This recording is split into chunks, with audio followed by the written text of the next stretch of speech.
Bismillahirrahmanirrahim. Assalamualaikum warahmatullahi wabarakatuh. Nama saya Mala Rentina. Saya mengambil prodi Manajemen Pendidikan Islam semester 3. Di sini saya akan mencoba menjelaskan tentang fungsi manajemen kurikulum.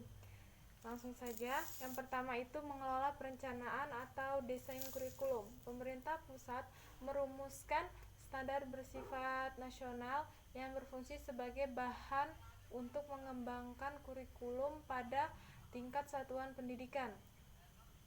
Yang kedua itu mengelola implementasi kurikulum. Implementasi kurikulum dalam bentuk kegiatan pembelajaran yang dilaksanakan harus berdasarkan kepada desain dan rencana pembelajaran yang telah ditetapkan. Implementasi kurikulum sebaiknya harus dikerjakan secara fleksibel, efektif, dan efisien. Yang ketiga itu mengelola pelaksanaan evaluasi kurikulum. Kegiatan evaluasi harus dilakukan secara sistematis dan komprehensif yang mengacu pada visi, misi, dan tujuan pembelajaran suatu tingkat pendidikan. Yang keempat itu mengelola perumusan penetapan kriteria dan pelaksanaan kenaikan kelas. Kriteria kenaikan kelas harus dipahami betul oleh kepala sekolah ataupun guru, sehingga tidak terjadi kesalahan dalam mengambil suatu keputusan untuk menaikkan kelas. Yang kelima itu pengelolaan pembangunan bahan ajar, media, dan sumber belajar.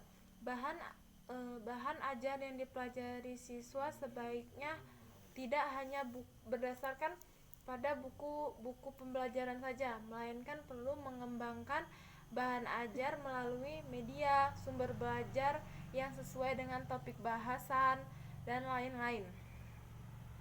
Yang keenam itu mengelola pengembangan ekstrakurikuler dan koekstrakurikuler. Hasil kegiatan dalam pengembangan ekstrakurikuler dan kokurikuler dapat lebih mengoptimalkan kemampuan siswa sesuai dengan bakat dan minat yang dimilikinya. Jadi siswa itu tidak hanya terfokus kepada materi belajar yang dilihat dari buku maupun dari sumber belajar lainnya. Siswa juga harus memiliki kemampuan lain melalui ekstrakurikuler dan kokurikuler. Yang terakhir itu mengelola penerapan uji coba atau merintis pembelajaran. Beberapa model kurikulum dan pembelajaran yang diuji cobakan harus dirintis oleh pihak pemerintah, diterapkan pada sekolah tertentu yang dianggap representatif. Itu tadi penjelasan dari saya. Lebih dan kurangnya saya mohon maaf. Kepada Ustadz Darul saya mohon maaf, kepada Allah saya mohon maghfirahnya.